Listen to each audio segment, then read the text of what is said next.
Good afternoon.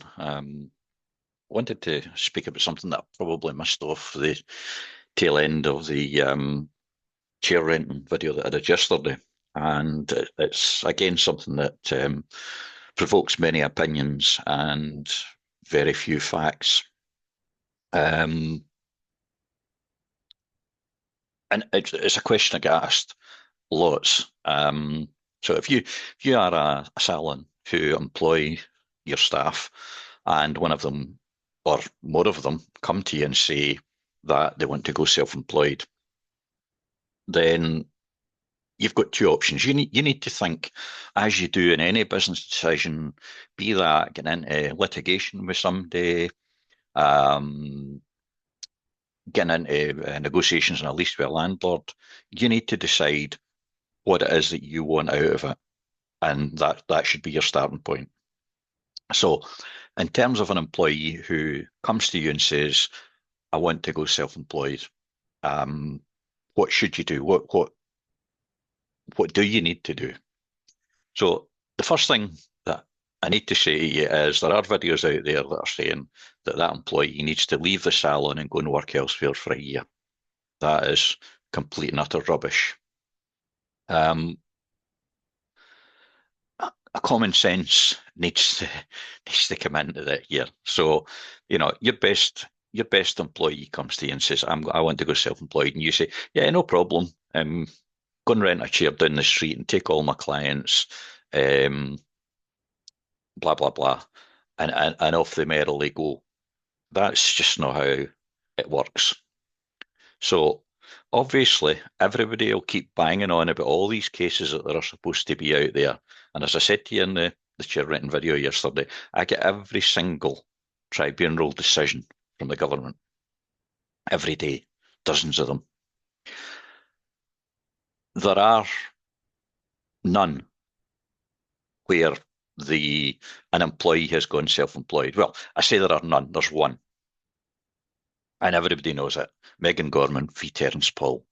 And as I said in the video yesterday, if you had been the judge in that tribunal panel, you would have awarded Megan Gorman the case. It was so blatant that nothing had changed. The whole thing about them going self-employed is that the total working relationship has to change. And you can do that. You can legally do that, and they can remain self-employed in your salon. Now, the other thing is, and because I don't have a bias towards one modus operandi or the other, it makes no difference to me. All I want is everybody to trade profitably, legally, and safely. So operate how you want, where you want, as long as you're doing all of that. So the other one that I get a lot of is, or questions about how do we keep a stylist? Well, you have to sell it to them. And it's the same, probably 5, 6, 7 years ago, I was saying to people, you need to be more flexible with staff. We've done surveys in our Facebook group, and the majority of people that go self-employed don't actually go self-employed for more money. It's for flexibility. And I've said to salon owners, if you know your numbers the way that you should know your numbers, you can work around that. If somebody wants to come in for 4 hours and they're fully booked for that 4 hours, and it makes you money, covers your overheads and everything, let them do it. What difference? What difference does it make to you if they only want to work 3 days a week? What difference? As long as you make enough out of all of that to pay the bills and obviously have your profit percentage that you desire, then that's fine. In terms of retaining staff, I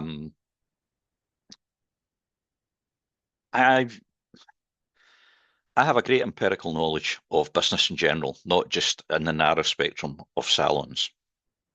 So my perspective is born, yes, I've had salons. Yes, I've had a hair and beauty wholesalers. Yes, I've had a plant hire company. Yes, at 18 I opened a petrol station, blah, blah, blah, blah, blah. My knowledge and experience comes from all of that. And as I'm not too proud to admit, I've learned some lessons by doing things wrong and ending up having battles in court with whoever. generally winning them that I can remember of, but there you go. So my knowledge comes from that, and the experiences come from that.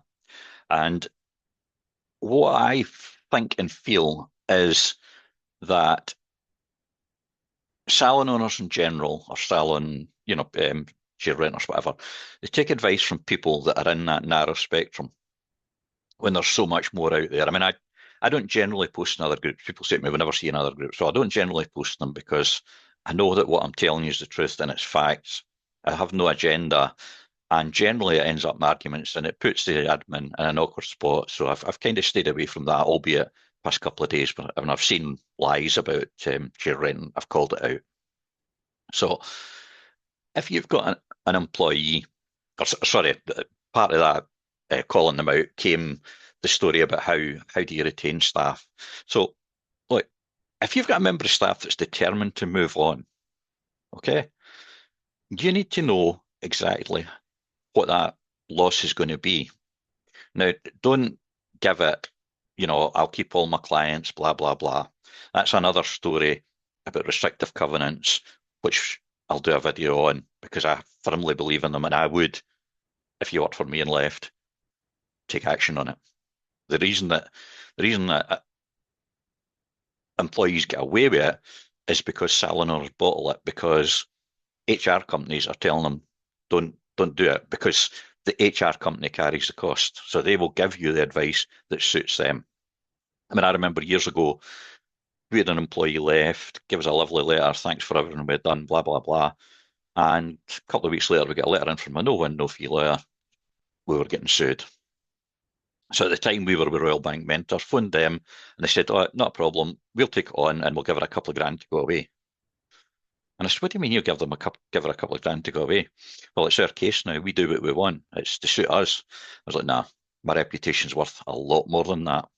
Anyway, the long and the short of it was I actually personally phoned the no-win, no-fee lawyer and spoke in a language that probably was more attributable to some of his criminal clients. And the next thing we get a letter withdrawing it. But the insurance company would have paid that out. And that's where decisions are being made, and they're wrong. So as I always say to people, and it'll sound quite, I can't think of the adjective to use, but see if in your heart you're right, stand your ground and fight. And if you're not, pay up and move on. And if you can come to me, and I've stood behind people in court cases, we've won software companies, we've won leases, we've won against PPL, PRS, your music license, we've won all of that because the people that I've engaged with and helped pro bono have said to me that in their heart they're right. And I'm not saying that as a Bible thumper or anything like that. It's just how it is. I've been around a long, long time. And I remember years and years ago going to see a solicitor lawyer, and I'm saying to me, tell me the whole story and I'll fix it. And that's what I always say to anybody I'm helping. You have to tell me the whole story, and you have to, in your heart, believe you're right, and then we'll do something about it. So that's where the advice that I give comes from, and where I feel that some of the other advice that's out there unwittingly is getting taken on board by salon owners, share renters, and they're making big decisions based on that poor advice. So in terms of keeping an employee who's talking about leaving, I think you have to prepare a schedule and show them what they get. Let's not forget, and I'm not trying to sell you anything. I have a cost calculator, pricing calculator. I've had it since about, I don't know, 2017. And one of the things in it, it shows you, so you would put in, for saying sake, somebody at £13 an hour, and it automatically calculates what the actual cost is, including, employers' NI, employers' pension contributions, holiday pay, everything else that adds in.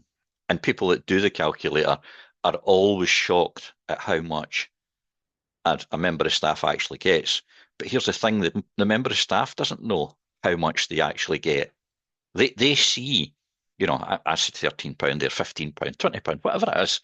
That's what they see. They don't see that, if you're on £10 an hour, then the employer is paying 13.8% national insurance, which is £1.38 an hour. On top of that, add in your 3% pension, which is another 30 pence. So do you see where it's going? Up the way. So the staff need to understand that. They need to understand the benefits of being employed. And there's some people will want to be self-employed. They want that flexibility. So those people you're not going to change. Doesn't matter what you offer them. They're not going to, change their mind. They're not going to stay employed. So you need to find a way to keep them within your salon, or you've lost that money. The other one, which I advised somebody this morning, and it was part of this debate that I got into, was give an employee a share. If you're a limited company, give them one share, a B share. So you can have, there's different classes of shares, but one of the classes of shares you can have is dividend only. So basically that means that they get a share of the profits. Now, people call that out and people say, why would I want to give them a share of my company? Why would I give them a share of what I've built up? Well, if they all leave, you've got nothing. That's it. You've got nothing. I worked with a company in 1988 and was awarded shares in that company.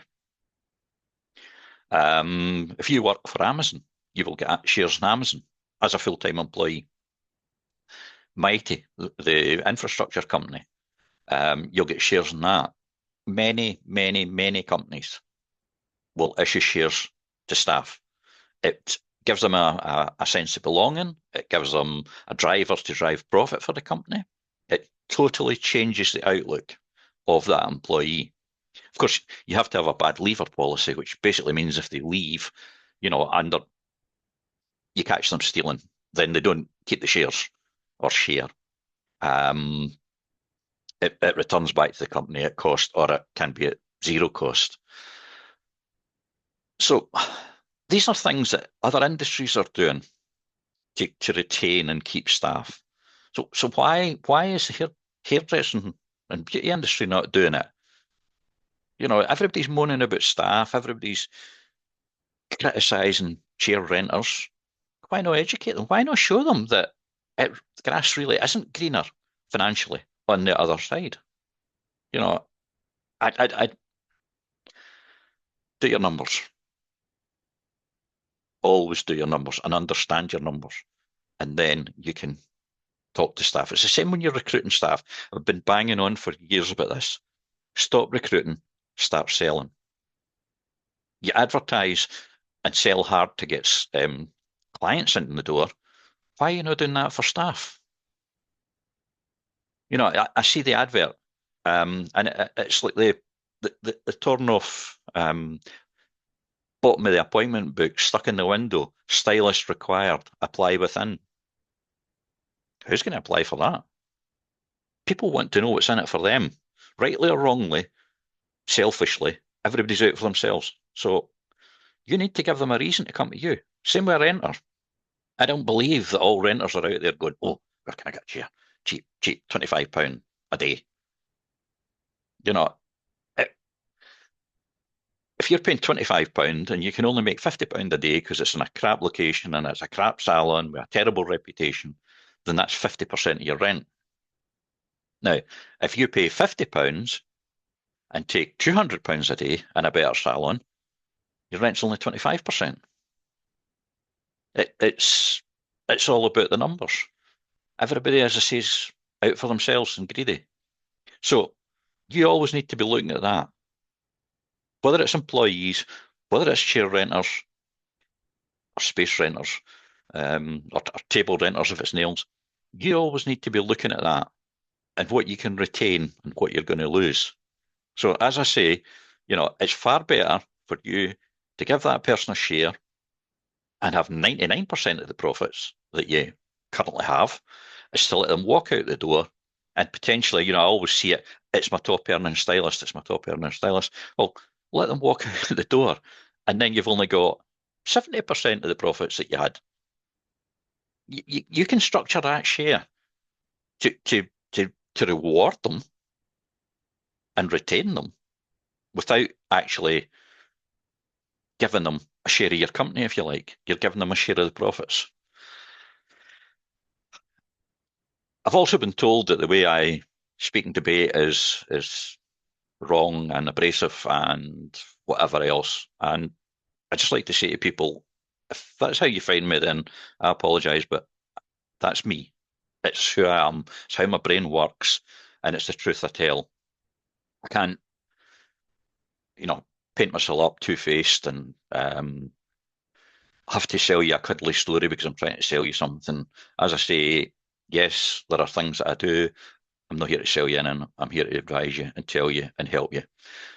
As always, if there's anything else you'd like to know about, drop a comment in the video and I'll see what I can do.